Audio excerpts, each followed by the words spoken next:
नमस्कार साथीहरू। नमस्कार। आज हामी अलिकति गहिरिएर कुरा गरौँ है त। नमस्ते। हुन्छ, के विषयमा? यो टङ्क दाहालको एउटा युट्युब डकुमेन्ट्री रहेछ, अब यसो गरे के होला शीर्षकमा। यसले नेपालको राजनीतिक भविष्य र सुधारका सम्भावनाबारे केही विचार अघि सारेको छ। मैले पनि सुनेको थिएँ, निकै चाखलाग्दो विषय उठाएको छ। हो नि, खासमा यति छोटो समयमा चारवटा व्यवस्था फेरियो, तर देश किन अघि बढेन हैन? जनताले खोजेको परिवर्तन किन आएन? स्रोतले यसको कारण के भन्छ र अब के गर्नुपर्छ भनेर केही खाका दिएको छ, त्यसमै कुरा गरौँ न। गरौँ। स्रोतको विश्लेषण हेर्दा एउटा मुख्य समस्या के देखिन्छ भने नेताहरूले आन्दोलन र व्यवस्था परिवर्तनलाई सत्तामा पुग्ने सिडी मात्र बनाए। मतलब जनताको भावना देखाउने, विदेशी समर्थन पनि खोज्ने, तर आखिरमा आफ्नै स्वार्थ पूरा गर्ने। हो, त्यस्तै प्रवृत्ति हावी भयो। अनि अहिलेको यो संसदीय प्रणालीभित्रै हेर्नु न, स्थायी सरकार बन्नै गाह्रो।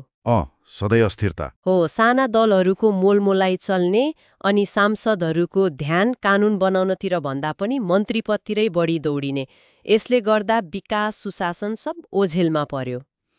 त्यसो भए यो समस्याबाट निस्कन स्रोतले के विकल्प दिएको छ त? जस्तो शासन प्रणालीमै केही परिवर्तन छ। एउटा प्रमुख प्रस्ताव छ जनताबाटै प्रधानमन्त्री चुन्ने। प्रत्यक्ष निर्वाचित कार्यकारी। राष्ट्रपतीय प्रणाली जस्तो होइन कि कार्यकारी प्रधानमन्त्री हो, कार्यकारी प्रधानमन्त्री।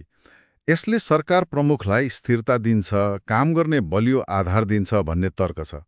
अनि शक्ति सन्तुलन पनि कायम रहन्छ रे। 2 कार्यकालको सीमा पनि तोक्ने कुरा छ। 2 कार्यकाल मात्र? त्यो त ठिकै हो।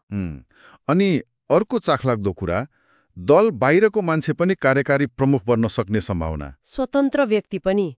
त्यो त निकै फरक सोच भयो। अनि संसद मतलब व्यवस्थापिकाको चाहिँ के हुन्छ त?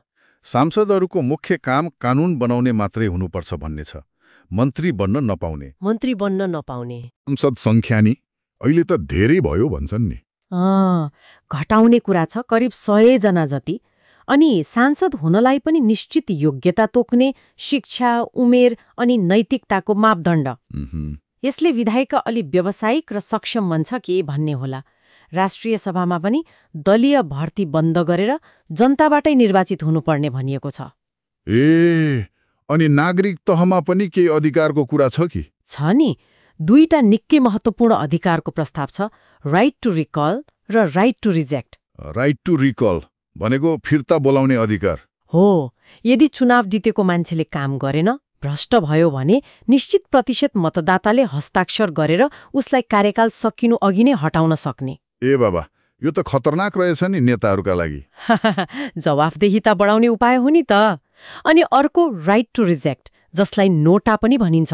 नोटा त्यो भनेको? चुनावमा उठेका उम्मेद्वार कोही पनि मन परेनन् भने कसैलाई पनि होइन भनेर भोट हाल्न पाउने। बुझेँ। अनि यदि त्यही कसैलाई होइन भन्नेमा बहुमत आयो भने सबै उम्मेद्वार अयोग्य ठहरिने र फेरि चुनाव गर्नुपर्ने। यसले दलहरूलाई राम्रो उम्मेद्वार उठाउन दबाव पर्छ। यो त गजबको कुरा रहेछ। उम्मेद्वार छनौट प्रक्रियामा पनि केही नयाँ कुरा छ कि? त्यो टिके प्रथाको विकल्प छ। कार्यकारिणी प्रमुख जस्तो पदको उम्मेद्वार पार्टी नेताले खल्तीबाट झिक्ने होइन कि स्थानीय तहदेखि नै छलफल बहस हुँदै राष्ट्रिय स्तरमा अनुमोदन भएर आउनुपर्छ भन्ने छ। अमेरिकाको प्राइमरी जस्तो। त्यसले त सक्षम मान्छे अगाडि आउन सक्छ। हो, यहाँसम्म कि न्यायाधीश, प्रहरी प्रमुख जस्ता पदमा पनि जनअनुमोदन वा चुनाव गराउने, करको दर पनि जनमतबाटै तोक्ने जस्ता निकै अगाडिका विचार पनि छन्। यो त राजनीतिक र चुनावका कुरा। तर राज्यका अरू अङ्गहरू जस्तै अदालत, प्रहरी, अख्तियार, यिनीहरूको सुधार बिना त केही टिक्दैन होला नि। अनि संघीयता नि? एकदमै। स्रोतले यसमा पनि प्रष्ट भनेको छ, न्यायपालिका, प्रहरी, सेना, अख्तियार जस्ता निकायहरू एकदमै स्वतन्त्र हुनु पर्यो। राजनीतिक हस्तक्षेप शून्य। दलीय भागबण्डा त अन्त्य नै गर्नु पर्यो। हो, भागबण्डा अन्त्य। अनि ठूला भनिने VVIPलाई पनि छानबिन गर्न सक्ने अधिकार हुनु पर्यो। संघीयताको हकमा चाहिँ अहिलेको प्रदेश संरचना अलिक खर्चिलो र काम नलाग्ने जस्तो देखियो भन्ने तर्क छ। अनि त्यसको विकल्प?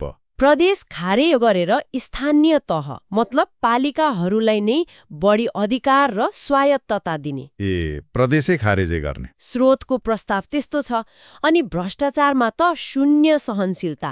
2047 सालपछिका ठूला पदमा बसेका र छोटो समयमा अस्वाभाविक धनी भएकाहरूको सम्पत्ति छानबिन गर्ने, दोषीलाई कडा कारबाही, आजीवन सार्वजनिक पदमा बस्न नपाउने। सुन्दा त यी सबै सुधार एकदमै आवश्यक र राम्रा लाग्छन्, तर गर्ने कसरी? अहिलेको संविधान, अहिलेका नेताहरू त बाधक होलान् नि। हो, स्रोतले पनि त्यही मानेको छ। मुख्य चुनौती नै अहिलेको संविधान र नेतृत्व हुन्। उनीहरू यही स्थितिबाट फाइदा लिइरहेका छन्। संविधान संशोधन त लगभग असम्भव जस्तै छ। त्यसो भए बाटो के त? दुईटा विकल्प देखाएको छ स्रोतले। कि त आउने चुनावमा यिनै सुधारका एजेन्डा बोक्नेलाई जिताउने। त्यो कतिको सम्भव होला र? खै, अर्को विकल्प चाहिँ यी माग लिएर सडकमा जाने, जनआन्दोलन। तर आन्दोलनको एजेन्डा प्रष्ट हुनु पर्यो, प्रणाली सुधार मुख्य हुनु पर्यो, व्यक्ति फेर्ने मात्र होइन। त्यसो भए बेला बेला कुरा उठ्छ नि, राज संस्था फर्किने सम्भावना, यसबारे के भन्छ स्रोत? संवैधानिक बाटोबाट त असम्भव जस्तै छ भन्छ। संशोधन चाहिन्छ, त्यो सजिलो छैन। आन्दोलनबाट होला, तर त्यसको एजेन्डा के हुन्छ, कति जनसमर्थन जुट्छ, त्यसमा भर पर्छ। सैनिक कु वा विदेशी चलखेलको कुरा पनि सुनिन्छ नि। त्यो अनुमान पनि गरिन्छ, तर स्रोतले के पनि सम्झाएको छ भने पहिलेको राजतन्त्र पनि पुरै दुधले नुहाएको त थिएन, तर अहिलेको जस्तो भ्रष्टाचार र हजारौं छोटे राजाहरूको बिगबिगी चाहिँ थिएन होला। भनेपछि निचोड के भयो त? जनताले खोजेको अनुहार परिवर्तन मात्र होइन? होइन, अनुहार मात्र फेरिएर भएन, व्यवस्था र अवस्था नै फेरिनु पर्यो। विकास चाहियो, सुशासन चाहियो, जवाबदेहिता चाहियो, भ्रष्टाचार हट्नु पर्यो, भविष्य देखिनु पर्यो। भाषण होइन, काम चाहियो। बिल्कुल, स्रोतको मूल सन्देश नै त्यही हो। सतही टालटुलले अब पुग्दैन। जगैदेखिको सुधार, भनौँ न सिस्टम रिबुट नै चाहियो। जनताले आश्वासन होइन, परिणाम खोजेका छन्, कर्ममा देखिने परिवर्तन। यी सबै गहन सुधारका कुरा सुन्दा र यसका बाधक पनि अहिलेकै संरचना र नेतृत्व हुन् भन्ने बुझ्दा मनमा एउटा प्रश्न आउँछ। यस्तोमा यी सुधारको पक्षमा जनमत बनाउने र नेतृत्वलाई दबाब दिने पहिलो व्यावहारिक कदम चाहिँ के हुन सक्ला? सायद यसमा सोच्नुपर्ने बेला भएको छ।